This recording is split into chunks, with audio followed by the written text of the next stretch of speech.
Buenas tardes, hermanos. Ya hemos hablado en semanas anteriores, siguiendo un poco la línea de vida cristiana. Hemos hablado de la llamada, de la vocación, de la misión. La semana pasada incluso ya nos deteníamos en una de las claves fundamentales para llevar a cabo esta misión que Dios nos encomienda, que es,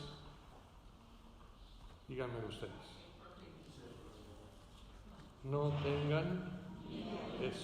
tengan miedo, perder el miedo.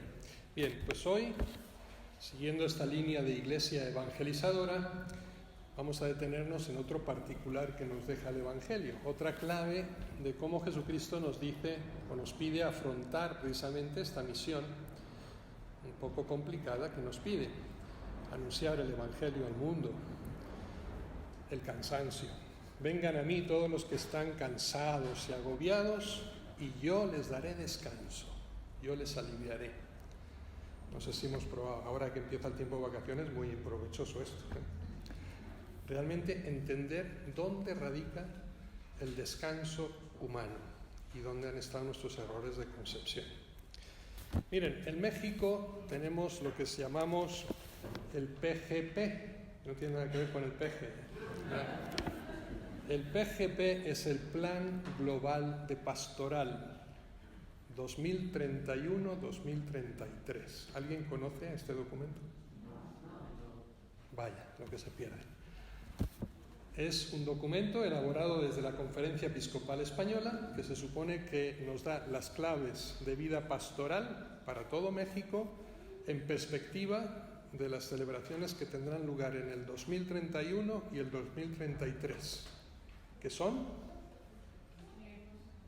los 500 años de la evangelización y los 500 años de la aparición de la Virgen de Guadalupe. ¿Sí? Entonces, se hizo un documento precisamente que nos orienta a 10 años vista de cómo tenemos que vivir. Y dice el PGP, la Iglesia no tiene más finalidad que realizar en el mundo la misión de proclamar el Evangelio.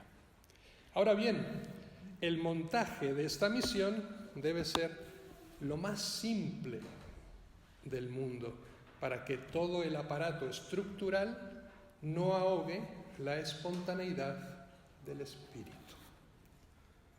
He tomado simplemente este párrafo porque también nos da una clave local de cómo tenemos nosotros que aplicar precisamente esta evangelización, este testimonio nuestro de vida al mundo entero, sin hacernos ningún problema, sin armar muchas estructuras. Es lo más simple, ¿sí? Porque no radica esto en catequesis, en cursos de teología, no, es simplemente vivir el Evangelio y transmitirlo a nuestros hermanos. Esa es la clave. Miren, la salvación yo diría que se podría resumir en abundancia de gracia. Y el problema que tenemos hoy en el mundo es que tenemos un mundo desgraciado. Con perdón por la interpretación que se le pueda dar, yo lo he dicho en el sentido neto. Desgraciado es sin gracia divina. ¿Dónde adquirimos la gracia? Hay una gracia sacramental, obviamente, en los sacramentos, la Eucaristía, la confesión, que son los que habitualmente podemos repetir con frecuencia. Ahí, esa abundancia de gracia, que es la fuente de la paz, sería el resumen de la salvación. Si lo tenemos, entonces no tendremos miedo, como decíamos la semana pasada, a anunciar al mundo entero que el reino de Dios está cerca. Es más, ya es una realidad en medio de nosotros. ¿Cuál es el problema? Aquí les cito a un obispo español que ya falleció, muy cuestionado en sus días, Fernando Sebastián, que decía: nuestro cristianismo es más un haber sido cristianos. Fíjense en pasado, nuestro cristianismo hoy consiste más en un haber sido cristianos que en un serlo actualmente con coherencia. Adaptamos criterios y estilos de vida que nacieron con el cristianismo. Hemos vivido en una cultura realmente cristiana, pero ya no tenemos aquella fe viva y original que nos hacía verdaderamente cristianos. No sé si en vuestra mentalidad o en vuestra experiencia particular y familiar o social encaja este pensamiento. Es decir, vivimos de herencia. Vivimos de una herencia cultural cristiana que además se está acabando por el cambio de época que estamos viviendo. Y el problema es que no reactivamos nuestra fe para que sea ella, precisamente, la que testifique que ser cristiano no es seguir la corriente del mundo. La pregunta, por tanto, que debemos de hacernos es: ¿somos cristianos o vivimos simplemente de renta? De lo que nuestras generaciones pasadas nos dieron. ¿Tenemos una actitud y al mismo tiempo una aptitud de verdaderos creyentes? Es decir, que actuamos y vivimos conforme a lo que creemos. ¿Se corresponde nuestra fe con nuestra vida en el día a día? Y además, ¿transmitimos esa fe hecha vida a los demás? ¿Damos testimonio realmente de lo que creemos? ¿O simplemente cumplimos con unos cuantos preceptos y tranquilizamos de esa manera nuestra conciencia, pero realmente nuestros actos de culto es lo que más le interesa a Dios de nosotros? ¿O espera algo más que venir a misa el domingo y confesarnos por Pascua de Resurrección y todas esas cosas que proclamamos como precepto o mandamiento? La clave, por tanto, está en contemporizar, este verbo, contemporizar. Es decir, hacer contemporáneo, hacer actual, ¿no?, aquello que hemos heredado en el pasado de nuestros ancestros. Miren, contemporizar, la definición que viene en la Real Academia de la Lengua dice: acomodarse uno al gusto o al dictamen ajeno por algún respeto o algún fin particular. Es decir, una acomodación, ¿no?, a algo que no es nuestro, pero a lo que nos sentimos realmente llamados. Cuando hablamos, por tanto, de contemporizar el Evangelio, es hacerlo nuestro, es imitarlo, es llevarlo a la práctica, que no quede simplemente como una lectura de meditación o algo que escuchamos cuando venimos a misa, sino una praxis, una práctica auténticamente de vida. Vivimos, queridos hermanos, una época no solamente una época de cambio, sino que estamos viviendo un cambio de época. Un cambio de época. Esta semana que trabajaba yo con el cardenal y los obispos en Cuernavaca, planificando todo el año pastoral de la Arquidiócesis de México, el cardenal nos decía y reflexionaba como introducción precisamente en lo que significa un cambio de época. Es decir, la cultura en la que vivimos hoy y sobre todo en la que van a vivir nuestros hijos, nuestros nietos, las siguientes generaciones, ya no va a ser una cultura cristiana. Los valores han cambiado. Por tanto, la forma de pensamiento con la que quizá nosotros crecimos y nos formaron ya no existe. Y ahora el valor vale tanto cuanto el antivalor para los jóvenes, para los niños. La libertad, esa palabra en aras de la cual se puede hoy, digamos que compaginar o aceptar cualquier cosa, ha perdido el referente de la verdad, cuando es lo que le daba sentido a la libertad humana. Y hoy el relativismo imperante en la sociedad hace que cada uno pueda pensar como quiera, sin consecuencias, y por tanto actuar en libertad. Es ese cambio, por tanto, de época que implica subjetivismo doctrinal y relativismo moral. Lo voy a dejar ahí, no voy a entrar con más profundidad, quizás en otra ocasión. Miren, nosotros, por tanto, como embajadores de Cristo, no podemos hacer maleable, acomodaticio, el mensaje que hemos recibido, es decir, el Evangelio. No podemos acomodarlo simplemente a una cultura nueva. Culturizar el Evangelio está bien, pero nuestro mayor compromiso ahora va a ser nuevamente evangelizar la nueva cultura. Evangelizar la cultura. Miren, es verdad que llevamos tesoros infinitos y también es verdad que los llevamos, como dice San Pablo, en vasijas de barro. quebradizas, somos débiles. Por eso es que nos dice el Evangelio, descansen, ¿sí? No tengan miedo, descansen. Todo será más fácil y ahora vamos a ver cómo. No podemos claudicar ante cualquier viento de doctrina. Recuerden aquellas palabras, ¿no?, de Juan Bautista, la paja, ¿no?, que se inclina conforme el viento la golpea, como veletas. Es decir, ahora me interesa mirar aquí, ahora me interesa mirar acá, ¿no?, y me voy acomodando. ¿Saben cómo yo defino esto? Personas anfibio. ¿El anfibio qué hace? La ranita, cuando tiene miedo en la tierra, salta al agua. Cuando tiene miedo en el agua, salta a la tierra. Y esto es lo que Jesucristo precisamente criticaba del fariseísmo, ¿no? Personas que se adaptaban conforme les golpeaba el viento. Y la tibieza. Les quiero fríos o calientes, a los tibios los vomito. Esa es la tibieza acomodaticia. Por tanto, sí, es verdad que hay una debilidad en nosotros, pero mayor es la gracia de Dios actuando en nosotros.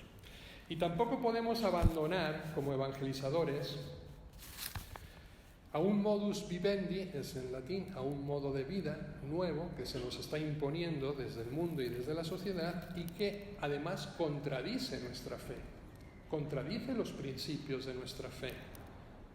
Y por tanto no podemos seguir la corriente del mundo. Tenemos que gritar fuerte la palabra del Evangelio porque además sabemos que nosotros tenemos la verdad. Acomodar nuestro credo, nuestra moral, a lo que rezaba aquel título, que yo creo que ya se lo comenté en una ocasión, el gran Pirandello, en la obra de teatro que hizo en el 1924, que se titulaba Ciascuno a suo modo, es decir, en castellano, así sea, si así te parece, ¿no? Cada uno a su gusto. El cristiano tiene que estar, por tanto, dispuesto a decir: no podemos menos que proclamar el Evangelio, es decir, lo que hemos visto y hemos oído. Es una necesidad que no podemos contener y no podemos retener para nosotros mismos. Entre otras razones, porque hay que obedecer a Dios antes que a los hombres. La pregunta es, por tanto, ¿quién va a estar dispuesto en este ejercicio de transmitir la fe y de llevarla íntegramente, ¿no?, ese tesoro infinito que Dios nos ha dado? ¿Quién será capaz de llevarlo e incluso de poner en juego y en riesgo de quebranto de nuestro vaso frágil, de nuestra propia vida? Es decir, ¿estamos dispuestos a anunciar el Evangelio y a vivir nuestra fe hasta sus últimas consecuencias? Esto es ser cristianos. Y el que quiera tener este título debe de asumir esta responsabilidad y no simplemente falsear, porque podemos falsear delante de los hombres, pero ¿podremos engañar a Dios? No. Y tampoco engañamos al mundo, ¿no? Quizá solo pretendemos engañarnos a nosotros mismos. La clave, por tanto, para hacer esto es verdad, somos animales de costumbres, nos aferramos a una vieja metodología. ¿Recuerdan cómo la semana pasada les decía cómo ya no nos sirve nosotros hoy, ¿no?, que somos animales digitales? Los que somos con canas, les decía, somos animales de tradición escrita, pero Jesucristo nos transmite un evangelio de transmisión oral y que las culturas son totalmente distintas y por tanto hay que saber entender la diferencia. Bien, pues lo mismo sucede hoy. En una cultura nueva no nos sirven los viejos métodos. Es decir, si esperamos resultados diferentes, habrá que aplicar métodos diferentes. No podemos seguir queriendo aplicar los mismos métodos de siempre a realidades distintas, porque no van a funcionar. Entonces, algo importante habrá que cambiar en nuestra forma de vida cristiana. Todo eso, igual que las modas, ¿no? ¿Ustedes son prácticos en esto o no? No sé. Llega la primavera y nos compramos, ¿no?, la tendencia nueva del año y después la mandamos a la casa de la amistad para llenar el armario otra vez de nuevo, ¿no? Las modas cambian de verano a otoño y después al invierno, y cada año hay que renovar el vestuario. Bien, lo que no cambia es el Evangelio. El mensaje de Cristo sigue siendo el mismo después de 2000 años. Los métodos para anunciarlo serán siempre distintos, ¿sí? Y habrá que cambiarlos. Pero el mensaje debe seguir siendo el mismo e intacto. Ser portadores, por tanto, de ese mensaje de Cristo. Es decir, saber contemporizar, como les decía antes, apréndense ese verbo, con lo cambiante, es decir, con aquello que sí cambia, pero sin cambiar, es decir, sin contemporizar lo esencial, que es el mensaje y la palabra de Dios. Esa no se cambia. Decía Quintiliano en el siglo I de la era cristiana, este retórico pedagogo hispano-romano, decía: suaviter in modo, fortiter in re. Es decir, suave en los modos, pero fuerte en lo esencial. Eso no debe cambiar nunca. Dos temas, creo, derivados del Evangelio que acabamos de escuchar y claves para vivir este proceso de ser verdaderos evangelizadores. Primero, la experiencia de Dios, y segundo, el cansancio. El Señor ha revelado esto, decía el Evangelio, no a los sabios y entendidos, sino a la gente sencilla. ¿Qué entendemos nosotros por gente sencilla? ¿Y qué entendemos por ser sabio y entendido? Esta es la clave. Es decir, yo diría que aquí lo importante es la apertura a la gracia que tiene el sencillo, la persona sencilla y humilde. El reconocimiento de la propia incapacidad, que acepta precisamente la ayuda que viene de fuera y la gracia que le fortalece desde el cielo. Ese es el hombre sencillo y humilde. En cambio, el sabio y el entendido normalmente se deja llevar simplemente por la soberbia y el orgullo de quien piensa que tiene respuestas y soluciones para todo. La persona que confiesa saber poco o nada de Dios está más abierta a las realidades del reino que quienes se tienen por expertos en religión. Esto pasó con Cristo hace 2000 años y sigue pasando hoy ya en nuestra iglesia. Saber cosas sobre Dios, esto es lo que hacen los teólogos, los filósofos, ¿no? Los estudiantes, no es lo mismo que tener experiencia de Dios. Esta es la clave. Saber cosas sobre Dios. Me puedo saber el catecismo de memoria, ¿ya? El código de derecho canónico, los libros de teología. Eso no me da experiencia de Dios. Sé cosas sobre Dios, simplemente. Y yo creo que la crisis religiosa, precisamente del mundo de hoy, no es una crisis doctrinal, aunque también, en cierta manera, sino sobre todo una crisis de experiencia divina. El mundo, el hombre de hoy, no conoce a Dios, no tiene experiencia de Dios. Sabemos, ¿no? Nos hablan de Dios, como ustedes lo están escuchando ahora, pero ¿eso es suficiente? ¿O lo que realmente es importante es llegar a esa comunicación con Dios? Y ese es realmente lo que debe ser nuestro esfuerzo, llevar a poner en comunión al hombre con Dios y a Dios con el hombre. Nosotros somos simplemente puentes, ¿sí? Con el mensaje. Karl Rahner, este gran teólogo jesuita, decía: el siglo XXI será místico o no será. Fíjense qué expresión tan sencilla, pero al mismo tiempo tan profunda. El siglo XXI, en el que ya llevamos casi acabado una cuarta parte, o será místico o no será. ¿Y qué es la mística? Es experiencia de Dios. Esa es la mística. El hombre místico es el hombre de oración, el hombre de vida interior, ¿no? El hombre que es capaz de reconocer a Jesucristo presente en cada una de las realidades de su vida. Esa es la mística, no es otra cosa. Nosotros vivimos más de ascética. ¿La ascética qué es? Es el sacrificio personal, es la renuncia, ¿no? Cuando llega la Cuaresma tenemos que dejar de comer carne, tenemos que darnos con el cilicio, ¿no? La disciplina, tenemos que hacer sacrificios porque eso a Dios le agrada. No se equivoca. Misericordia quiero y no sacrificios, dice Jesucristo en el Evangelio.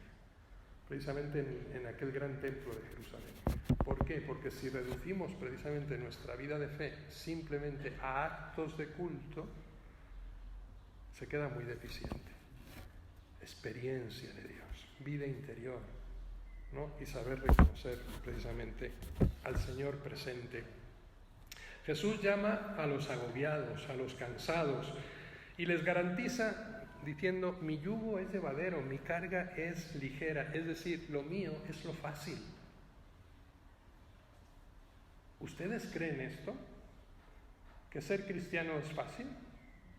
No, ¿verdad? No lo creen. Porque son desgraciados. Perdón, no quiero insultar a nadie. Porque nos falta la gracia, porque si tenemos la gracia de Dios, nos damos cuenta de que es fácil. Es más fácil creer en Dios que ser ateo. Es mucho más fácil demostrar la existencia de Dios que negarla. El problema es que el que la niega ni siquiera tiene que dar razones para negarla, ¿no? Pero si le pedimos que las dé, no va a ser capaz, ¿no? Este es el problema, el contraste con la realidad. Vamos a responder esta pregunta. ¿Es fácil seguir a Cristo? ¿Es fácil? Miren, la vida siempre es movimiento y la física dice que para moverse hace falta vencer una fuerza de resistencia a través de una fuerza, ¿no?, que te impulsa. El impulso tiene que ser mayor que la resistencia para que haya ese movimiento. Si nosotros nos fijamos, por ejemplo, en ejemplo sencillo, escalar una montaña, un monte, el montañés que se ha obligado a subir a la cima cargando, ¿no?, una pesada carga, ¿no?, para el turista que va a hacer la foto, va a haber mucha más dificultad en esa subida que el entusiasta escalador, que lo ve como un reto, ¿no?, como un propósito de vida. Esa es la diferencia. El enamorado del montañismo lleva dentro una energía que le da sentido a su fatiga y a su cansancio y lo vive con ilusión. En cambio, el que es obligado a subir, no, lo ve como una carga. Esa diferencia se da en nosotros a la hora de vivir el Evangelio. Lo vivimos como una imposición, como una obligación o como un gusto, precisamente, un reto de vida acompañado de la gracia de Dios. Así, por tanto, la experiencia personal de Jesús es la que nos va a dar esa fuerza que otros no tienen. Los sabios conceptualizan todo, los sencillos, los que experimentan, los que vivencian a Jesucristo, lo tienen mucho más fácil. Entonces, ¿no es fácil ser cristiano? O más bien nos están faltando los elementos para ser un buen cristiano. Esa experiencia personal de Cristo. Por tanto, a Dios hoy hay que encontrarlo, no solo tener ideas sobre Él, sino encontrarse con Él. No curan los libros de medicina, lo tenemos claro, ¿verdad? Lo que cura es la medicina cuando me la aplico. El libro no me sirve, para nada. No me va a dar la salud. Me va a dar el conocimiento, ¿no?, del remedio que tengo que aplicar, que tengo que hacer mío, que tengo que hacer vida, asimilándolo. Y segundo y último, el cansancio. Yo empezaría por su inverso. ¿Sabríamos nosotros describir qué es el descanso? Para empezar, el único que puede descansar es el que se siente cansado. ¿Sí? Hay muchos que descansan sin haberse cansado antes, ¿no? Un grave error. Está haciendo cualquier otra cosa menos descansar, ¿sí?, porque no ha experimentado primero el cansancio. Dice Jesús: vengan a mí todos los que están cansados, agobiados, y yo les daré descanso. ¿Qué es ese descanso? Miren, descansar no es tan fácil como muchos pudieran pensar, porque descansar no es divertirse, no es simplemente dar rienda suelta al consumo, no es hacer vacaciones para presumir o alimentar la vanidad. No necesito irme a Acapulco o a Cancún, ¿sí?, para descansar. Esto es lo que tenemos que tener claro. Descansar sí es reconciliarse con la vida. Nada fácil. Disfrutar de manera sencilla el regalo mismo de la existencia. Eso es descanso. Hacer la paz en nuestro corazón, en nuestro interior. Una paz que nada ni nadie nos puede arrebatar. Limpiar nuestra alma. Eso es descanso. Reencontrarnos con lo mejor que hay en nosotros mismos. Ese es el descanso que Jesucristo nos está ofreciendo hoy precisamente. Por tanto, no es necesario viajar largos trayectos para encontrar descanso. Basta entrar uno dentro de su propio corazón. Si ahí no lo hallamos, el descanso necesario, será siempre inútil buscarlo en ninguna otra parte, porque no lo encontrará. Por tanto, y termino, solo hay descanso, hermanos, cuando liberamos nuestro corazón de todas esas angustias que yo calificaría de egoístas. Angustia egoísta, porque yo mismo me las creo. Complicaciones insensatas que nos creamos cada uno sin necesidad alguna. No basta con salir de la asfixia que provoca el ruido, el nerviosismo, la agitación, el trabajo ordinario, porque no habrá descanso mientras dure la insatisfacción, o la tristeza, o el miedo, o el remordimiento, o el sentido de culpabilidad en nosotros. Mientras eso perdure, no habrá descanso posible. Por tanto, la pregunta última sería, ¿cómo transformamos todo esto? Simple, acogiendo a Dios en nuestra vida, teniendo experiencia de Jesús. Vengan a mí todos los que estén cansados y agobiados, y yo les aliviaré, porque mi yugo es suave y mi carga es ligera. Dios, hermanos, es el mejor lugar de descanso. Jesucristo es la mejor vacación, para que lo tengan en cuenta. Que así sea.